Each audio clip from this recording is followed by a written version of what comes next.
Capítulo 39. Julgamento. Novembro de 2010. Tinham passado quase 8 anos desde que vira Brian David Mitchell pela última vez. Durante esse tempo, tinha acabado o secundário. Tinha obtido uma licenciatura em interpretação musical pela Brigham Young University. Tinha tido alguns namorados, ido a uma infinidade de festas, arranjado um novo cão, gozado muitas noites com a minha família e feito montes de amigos. Fizera esqui e acampara e passeava no meu cavalo. Tinha saboreado piqueniques e férias e quentes noites de verão no meu quintal. Na altura do julgamento, estava a viver em Paris, a cumprir uma missão de 18 meses pela minha igreja. Tinha sido autorizada a vir à casa e passar alguns dias com a minha família durante o julgamento, mas estava ansiosa por voltar e acabar o meu serviço para as maravilhosas pessoas que aprendera a conhecer e amar em França. Durante esses mesmos 8 anos, Mitchell tinha estado encarcerado numa prisão. Contara 1 milhar de mentiras e cantara 1 milhar de cantigas. Fingira ser louco e levara alguns médicos a acreditar que a sua loucura era real. Continuara a insistir que era um santo profeta e que falava com Deus. Fingira estar doente, caindo por vezes no chão a tremer convulsivamente. Fora traído pela mulher e enfrentara uma dúzia de companheiros de cela diferentes, nenhum dos quais apreciava o que ele tinha feito. Tornara-se uma estrela da mídia. O seu rosto barbudo e os seus olhos estreitos tinham feito dele um dos criminosos mais reconhecidos do mundo. Agora chegara o momento de enfrentar a lei. O Tribunal Federal é um grande edifício neoclássico, de arenito castanho, na Baixa de Salt Lake City. Tem um parque de estacionamento fechado nas traseiras, mas todas as portas são visíveis ao público. Tinha-se juntado uma enorme multidão, da qual faziam parte muitos fotógrafos e equipes de televisão desejosos de uma imagem que pudessem publicar ou transmitir. Ouvi a gritaria quando a minha carrinha, sem qualquer identificação, parou no parque do estacionamento. Rodeada pela minha família e alguns apoiantes-chave, incluindo uma jovem chamada Kate Land, que tinha servido comigo na França e se tornara a minha amiga mais chegada, fui escoltada até o interior do tribunal, entrando por uma porta dos fundos. Escondendo-me das vistas, tentava ignorar a mídia. Fomos levados para uma sala privada, para evitar a vociferante multidão que enchia a sala de audiências. Finalmente, no último dos últimos momentos, antes de o juiz dar início à sessão, entrei na sala. Era tudo o que se podia esperar. Uma espécie de galeria sobrelevada para o júri. Tetos altos. Um dossel de madeira belamente lavrada para o juiz. O tribunal estava à cunha. Conduziram-me a uma cadeira ao lado dos advogados de acusação e dos respectivos ajudantes. Minutos mais tarde, abriu-se uma grande porta à direita da cadeira das testemunhas. Toda a gente esperou, mas não apareceu ninguém. Então ouvi-o cantar. Não era um som bonito. Era doente e arranhado, e a canção quase irreconhecível. Pareceu demorar um tempo interminável, mas finalmente ele fez a sua aparição. E ali estava em toda a sua glória, Brian David Mitchell, Emmanuel David Isaiah, o santo profeta do seu Deus.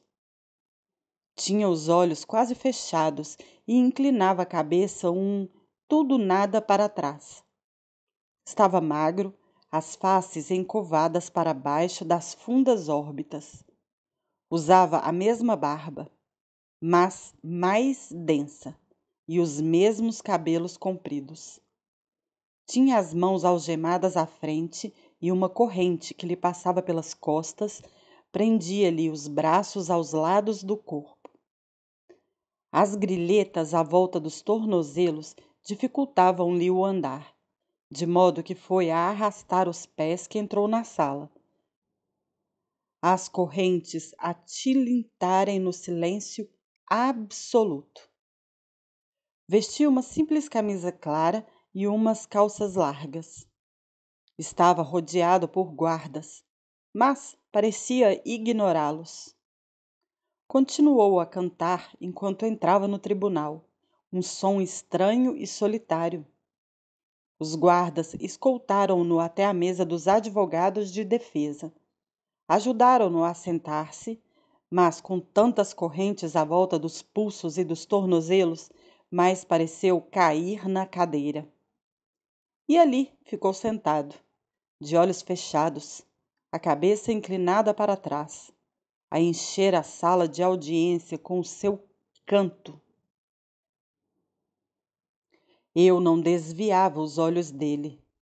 Queria que olhasse para mim, mas não olhou. Continuou a cantar, de olhos fechados, mas eu sabia que ele sabia que eu estava ali. Estava ansiosa, sobretudo por não saber o que esperar, a nenhum nível. Estava a caminhar no escuro. Que ia ele fazer? Que ia ele dizer? Como iria reagir quando finalmente olhasse para mim? Pensei que talvez se pusesse de pé e sacudisse o punho, a dizer-me que me arrependesse. Pensei que talvez gritasse que eu era uma esposa infiel, que tinha traído o servo do Senhor. Pensei que talvez me dissesse que tinha falhado a minha missão terrestre. Imaginei-o a fazer todo gênero de coisas loucas. Mas, sentada na minha cadeira, percebi de que, na verdade, não queria saber. Tinham passado 9 anos desde que ele se introduzira no meu quarto para me raptar. A minha vida tinha seguido em frente. Tinha conseguido fazer o que a minha mãe me dissera. Não o deixes roubar-te nem mais um segundo da tua vida. Nem um segundo. Seja feliz. Siga em frente. Ele era um pesadelo, mas terminara. Eu tinha acordado e agora estava a salvo. Nunca mais permitiria que me fizesse mal ou roubasse outro momento da minha vida. Em breve o julgamento teria acabado e eu nunca mais o veria, nem ouviria a sua voz, nem pensaria nele. Aquele capítulo da minha vida estaria encerrado para sempre. Seguiria em frente. Mitchell voltaria para a prisão. Eu seria feliz. E ele seria... o quê? Não me interessava. O julgamento arrastou-se. Algumas testemunhas pareciam mais a apresentação de currículos pessoais de advogados a tentar impressionar a assistência do que qualquer coisa destinada a provar culpa ou inocência. Algumas das testemunhas deixaram-me furiosa. Alguns deixaram-me feliz. Outros entediaram-me quase até as lágrimas. Mas houve partes do julgamento que, ainda hoje, recordo palavra a palavra. A dada altura, David Beckman, um dos advogados de acusação, interrogava uma das testemunhas da defesa, o Dr. Stephen Golding, que estava a testemunhar que Brian David Mitchell era incapaz de distinguir o certo do errado. Beckman tinha uma caneta na mão e ia dirigir-se à cadeira das testemunhas para tomar notas, quando deve ter se percebido de que não precisava de notas para marcar o seu ponto. Pousou a caneta e começou. Dr. Goulding, o Dr. Wellner é psiquiatra? Ah, sim, julgo que sim. Dr. Goulding, o Dr. Gardner é psiquiatra? Ah, sim. Dr. Goulding, o senhor é psiquiatra? Não, não sou. Não tenho mais perguntas, meritíssimo. Naquele instante, soube que Mitchell não ia escapar impune. Não ia conseguir convencer o júri ou o mundo de que era louco. Não ia conseguir convencer o júri ou o mundo de que não sabia o que fazia. Não era um profeta. Não recebera quaisquer visões. Não tinha falado com Deus. Era apenas um porco pedófilo que gostava de viver na rua.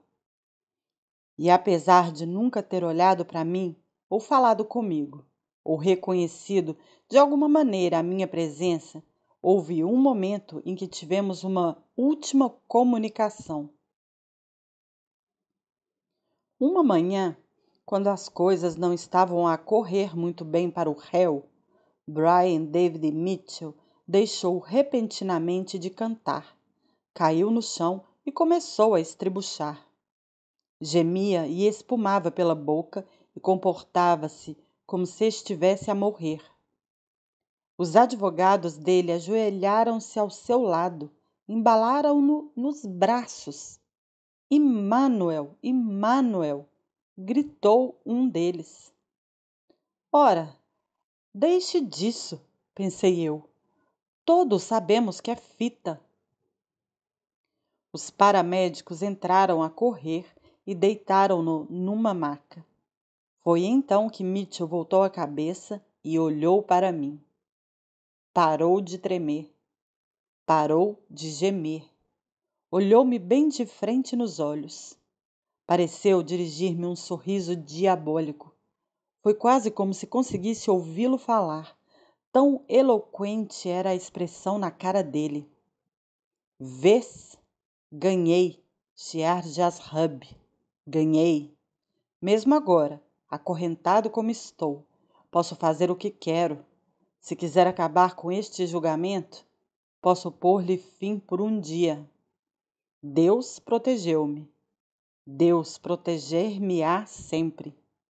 Eu sou o seu servo e tu és minha esposa. Mas apesar de ser horrível de contemplar, nada naquele momento me assustou ou me fez voltar atrás no tempo. Não me fez encolher-me, não me fez acovardar. Não tinha medo do presente, não tinha medo do que poderia acontecer. Sabia que era capaz de me manter firme. Sabia que Mitchell nunca mais voltaria a fazer-me mal. Por isso sustentei-lhe o olhar, sem nunca desviar o meu. Não, Brian David Mitchell, eu sou mais forte do que tu. Não tenho medo do meu futuro e não tenho medo de ti. Não te darei mais nenhum segundo. Viverei e serei feliz. É assim que esta história acaba. Parecemos ficar a olhar um para o outro durante um longo momento. E então os paramédicos levaram a maca para longe.